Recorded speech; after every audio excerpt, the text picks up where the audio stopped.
Welcome back, fight fans, to the BTR Boxing Podcast. Big fight preview for Dmitry Bivol and Gilberto Ramirez. WBA light heavyweight title on the line in Dubai. We've also got a really stacked undercard as well. And I say stacked, and what I mean really is a triple header of world title fights. Zelfa Barrett's going for the IBF World Super Featherweight title. The vacant title is on the line against Shakfadon Rakhminov.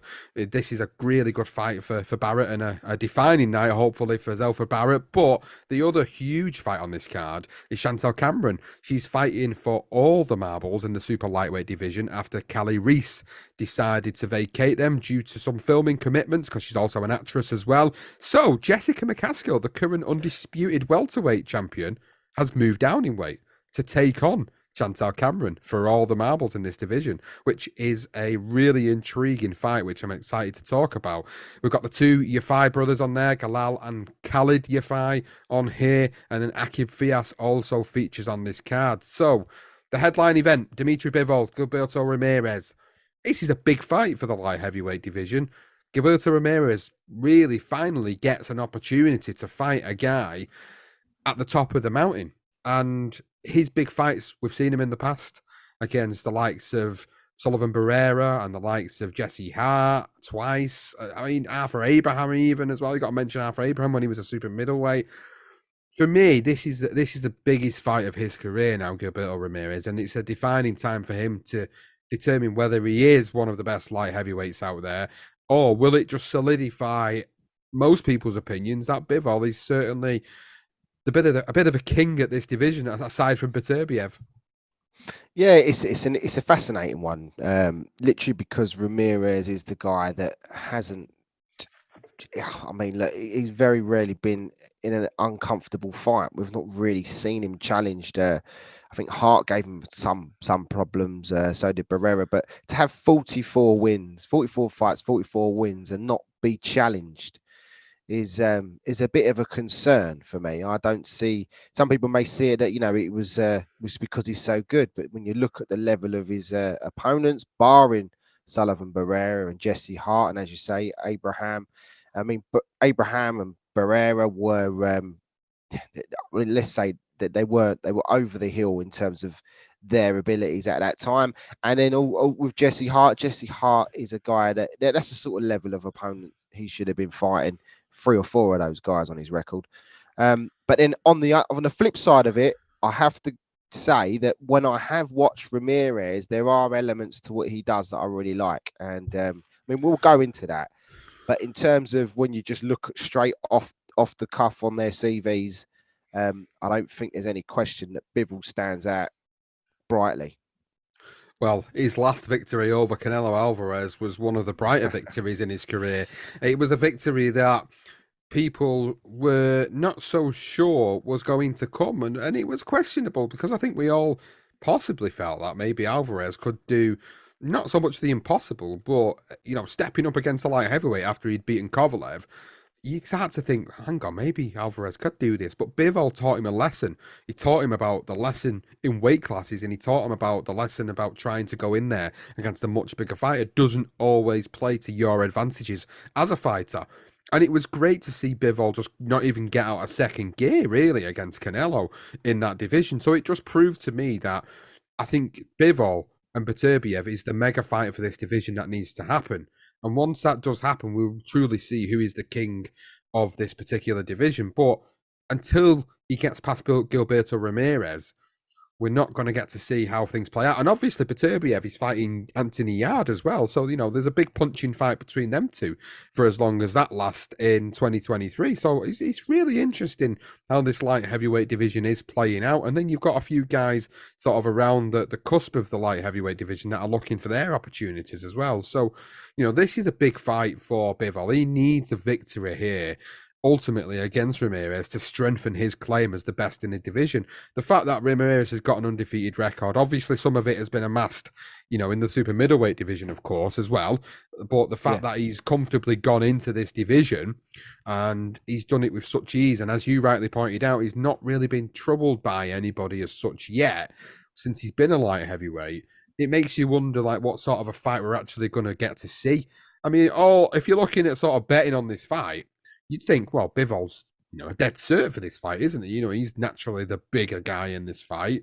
I mean, obviously he came up from super middleweight as well, but he's naturally the bigger guy in this fight. He's got a resume which he has beaten the best guys of the light heavyweight division, barring Turbiev, of course, but he's beaten really near enough everybody else there is to beat. And maybe barring the likes of Anthony Yard, Callum Johnson from our perspective, you know, he's beaten everyone else he needs to beat really to get himself in line. But this would really solidify his position in this division and say, like, would he be classed as the number one in this division if he beats Ramirez? That's a good question.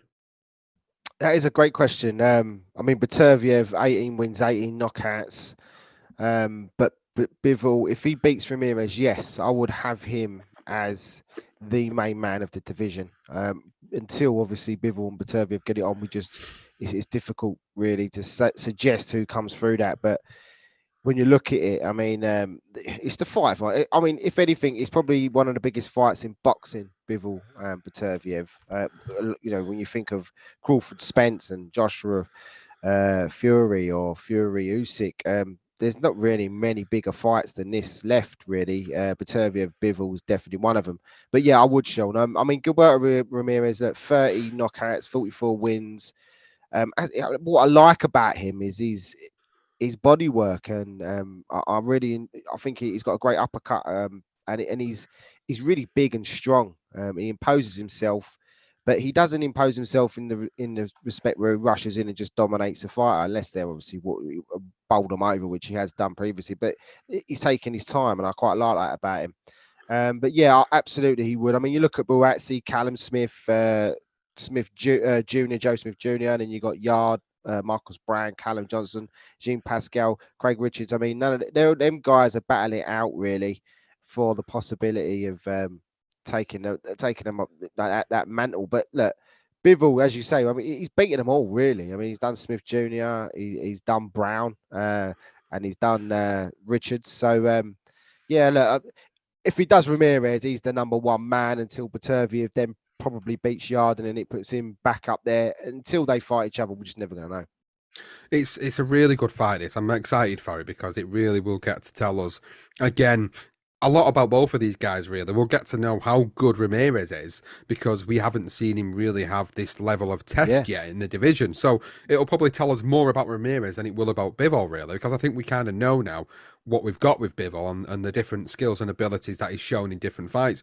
Whereas I don't think that Ramirez is.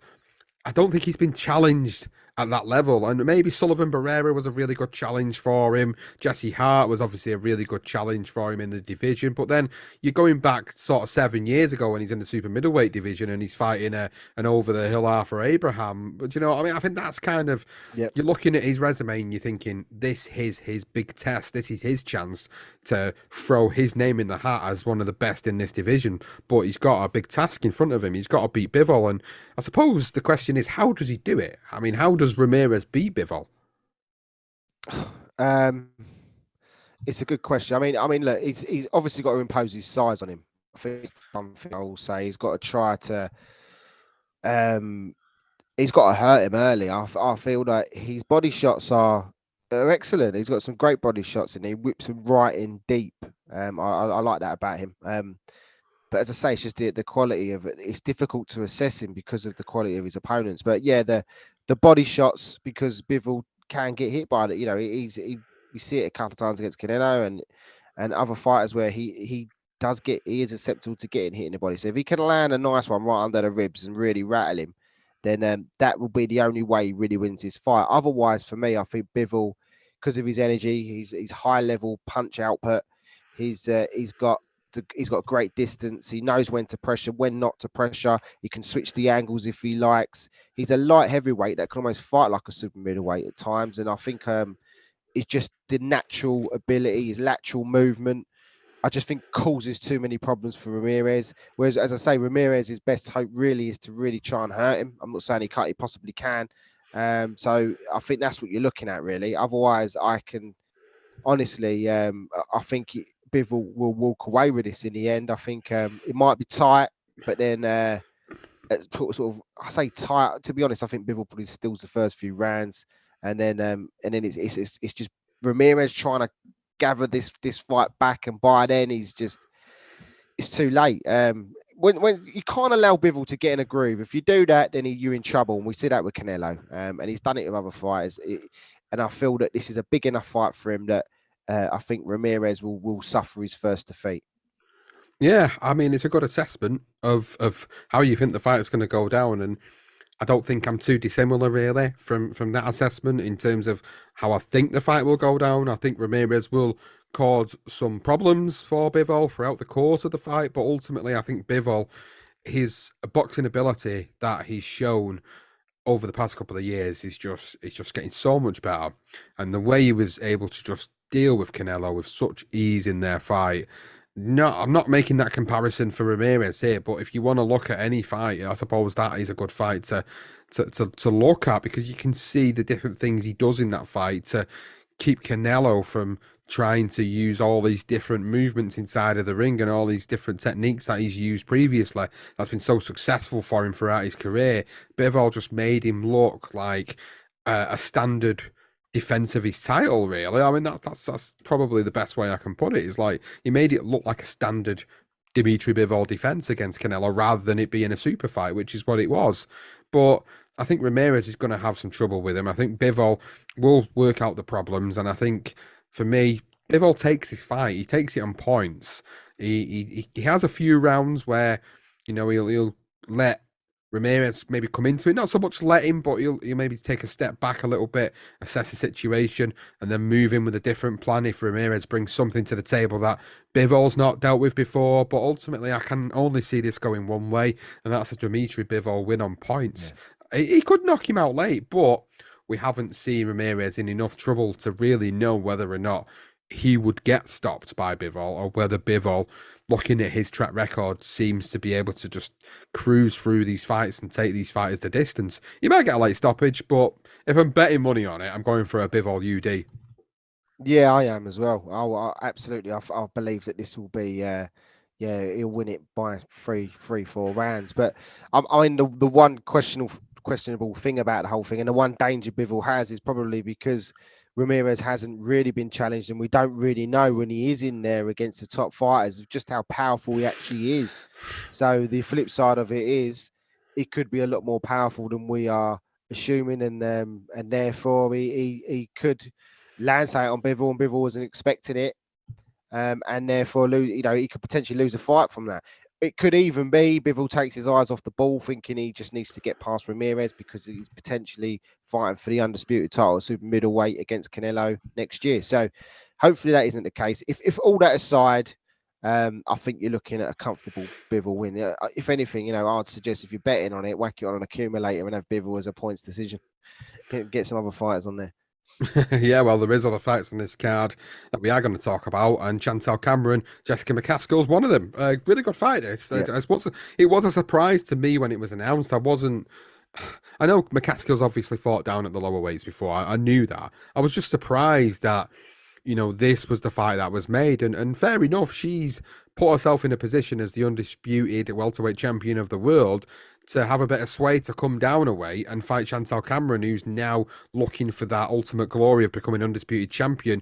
Obviously, she currently holds belts with the IBF and the WBC, and she's looking to get the IBO, the WBA, and the WBO's titles to add to her collection. And this is a really, really good fight. And McCaskill, it's not going to be an easy fight for Cameron against McCaskill because look what McCaskill did against Cecilia Breakhouse, the long-standing champion, during 2020.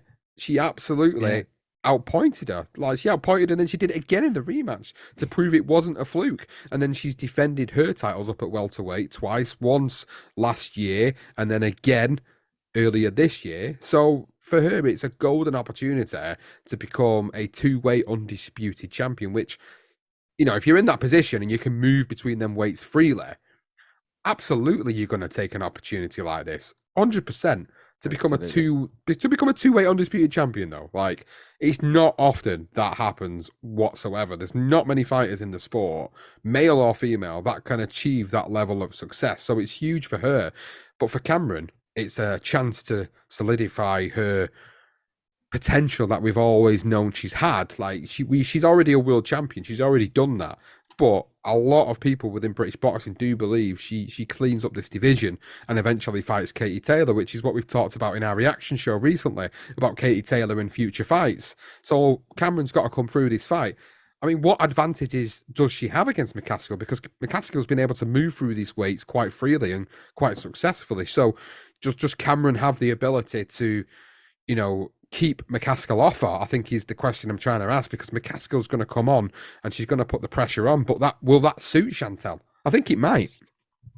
I think it might as well, and I think with Chantel, I think she's the better boxer. I do feel that way. I think, but what Jessica is, she's resilient, and she isn't frightened to get down and dirty if need be. And she's also, don't get me wrong, I'm not knocking her. I'm not saying she's not already a good boxer herself. I mean, she's an undisputed champion in the weight above. But I mean, I just feel that it's a really tight fight. And you've got 2 minutes. I mean, we keep mentioning it. I think that's the killer is when it's a one-sided fight like we see with Katie Taylor the other night.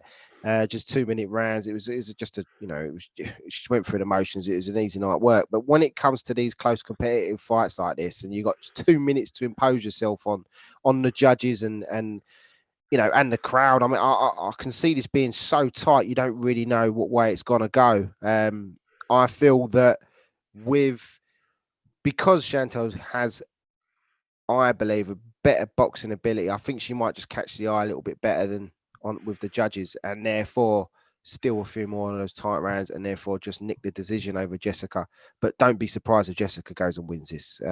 It's a 50-50. And the crazy thing is, if Jessica McCaskill does win it, becomes undisputed champion in 2 different weight classes, she still won't be considered one of the legends of the female sport. It's incredible to think that, but it's true. I know. It's mad, isn't it? Well, I think It she is. should be. If she She should achieves that be. if she achieves that Yeah. feat though, she should be. Absolutely. Absolutely, 100%. I mean, she's done it before Katie Taylor.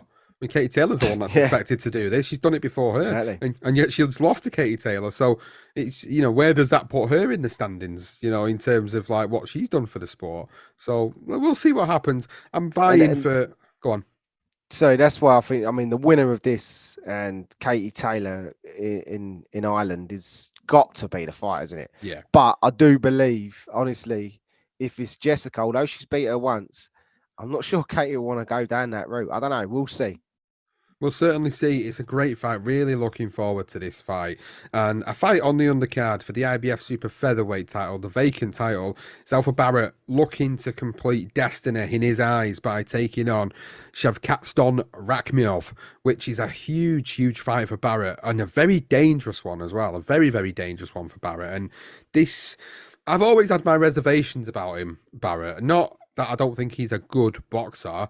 I always thought he was a very good boxer, but I've always thought, would he be good enough at this world level? He's now getting his opportunity at this level now to fight for the IBF Super Featherweight title against a guy who only last year got a majority draw against Joseph Diaz, who we've just seen get beat off Cepeda recently. So, it just, to me, I'm not so sure about this fight. I want Barrett to win.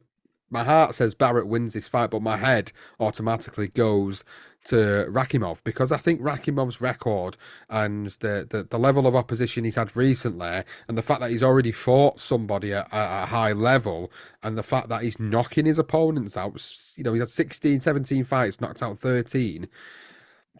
It doesn't bode well for Zelfa in that regard, but it'll be down to whether Zelfa's game plan is 100% spot on, because if it is, then Zelfa can beat him. I genuinely believe he could beat him. But I have seen, and you've probably seen it as well in the Kiko Martinez fight in particular, he can be hurt. And he's been hurt by Martinez. And I think Rakhimov is a puncher like Martinez who could cause him some problems during this fight. I think it's going to be a tentative fight. I think if Rakhimov lands and imposes his will on Barrett, I think there's a potential he stops Barrett.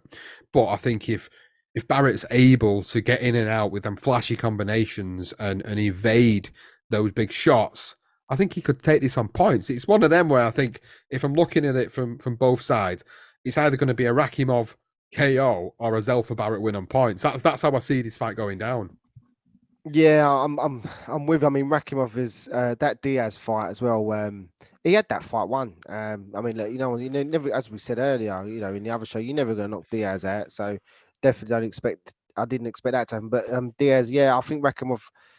I don't know. He sort of just allowed him back into the fight, and he has that tendency. So if he might take the first early stages of this fight, and then Zelfa's got the ability to sort of push those middle sections, then you know, he's got a power on him as well. Barrett, he could land something himself.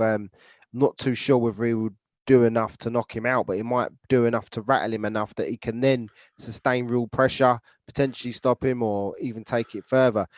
The thing is with Zelfa, I mean, I think of that Eric Donovan fight, Sean, and I just always think that Eric Donovan had him beat, didn't he? If he hadn't knocked him out so spectacularly, that fight was over. I mean, he wouldn't be in his position. So Eric Donovan, although he got the win by the knockout in the end, he showed real, genuine concerns for me. There was alarm bells, and then you see the Kiko fight, and then although he survives that and goes with seeing Kiko can whack, he got through it, but again, it's question marks. And I do think with Rakhmadov, I think he might come unstuck, mate. I'm with you though, Sean. I want Zelfa to win. I hope he does. I really do. I will be rooting for him. My head absolutely says Rakhimov though. I think he wins this by stoppage or by on points. He might even put him down and then eventually just take it on points. But my heart says Zelfa. I mean, it's a tight one. I'll say it's tight. It's not. I really do favour Rakhimov, to be honest with you. But I want Zelfa. I would love him to win. I really would. So that's where I sort of my head. I'm questioning myself because I want him to win it, but I just don't think he will, Sean. I think eventually, looking at those two fights in particular, the alarm bells are there. Eventually, you're going to come a cropper, and I think this is the one. Yeah, I think you could be right on that. Like you said, I agree. My heart wants Alfred to win, but my head says Yeah, Rakimov wins it, and he stops him as I'm well. with you. So let's hope we're wrong. Let's hope Zelfa Barrett does go on and win Come the on, world Zelfa. title. We are generally objective, but there's certain fighters. Zelfa comes from my neck of the woods. Like literally grew up around the areas I used to knock about in, where my wife grew up in. I've been to the gym. I've seen him training. I've interviewed his uncle Pat. I've spent time with him. It's mad the connections I've got. To sort of Zelfa Barrett as a boxer, but I've got to be realistic and think, the guy that he's facing is a really, really tough opponent and can hurt you. And we've seen him hurt before. We've seen him wobbled before. We've seen him in trouble before. Can he overcome that and win this fight? Well, let's see. Let's hope he can. But if he can, I think Yeah. we're both solidified in our minds that Rakimov has maybe got a little bit too much for him. But if he loses this fight, Rakimov will be very happy. So let's see what happens. Let's see how it plays out. I'm looking forward to it. We've got Galal Yafai in action on the card as well, looking to move to 3-0. And Kal Yafai's back in action as well on this card, but he's actually moved up to bantamweight for this fight. Obviously, he's been campaigning down in the flyweight divisions, and obviously losing to Gonzalez in 2020, which is, it's been quite some time. It's over 2 years since he's been in the ring.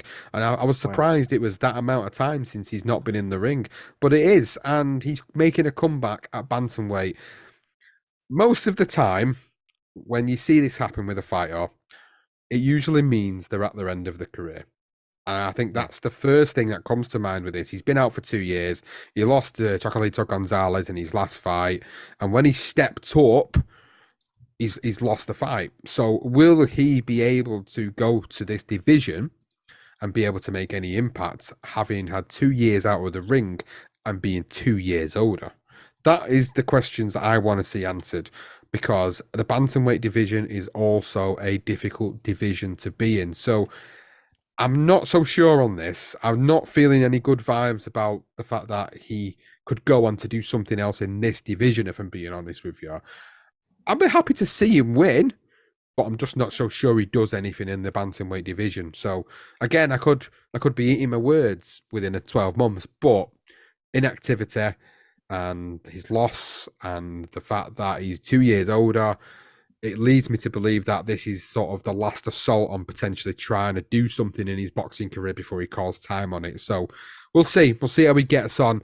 9-0 prospect Akib Fiaz also makes up this card as well. He's looking to go 10-0 on the undercard of Bivol versus Ramirez. And that's the main card this weekend in Abu Dhabi. I said Dubai. I said it's actually Abu Dhabi that it's actually happening in. But We've also got another fight going on for the regular WBA super middleweight title. David Morrell, 7-0, going in there against Aidos Yebosanule. I think I've pronounced that right. It's on Showtime in the USA. David Morrell looking to solidify himself in this division. Obviously, he holds the regular version. Canelo holds the super version of it. I think he's definitely way off getting a shot at Canelo. He's probably way off even maybe getting a fight against someone like a Caleb Plant or a Benavidez. But that being said, if he puts on a performance here, there might be an opportunity that one of those two guys, Plant or Benavidez, might want to take a fight against him to be able to then look at getting the regular version of the WBA super middleweight title. I mean, John Ryder would be a fight I would see down the line as well, potentially. David Morrell, John Ryder for the WBA regular super middleweight title. But he's got to come past his opponent, who is 16-0. He's an undefeated fighter. I've not seen too much of him, but from what I've seen of him, it looks like he's going to cause a few problems on the night for David Morrell. But ultimately, I see Morrell coming through this fight and looking to push himself forward to get a big fight in the division. I mean, who else is on the card? Andre Durrell. The same Andre Durrell that fought Cal Froch all those years ago. He's back out in the ring. I'm not too sure why he's still boxing, to be honest with you. I thought he would have way ended time on his career. Also fighting as well, Nico Hernandez, one of the favourites of our friend Luke. He's got a lot of good things to say about Nico and his career. He's also fighting on a card in Wichita as well in the USA. So there's a couple of fights there.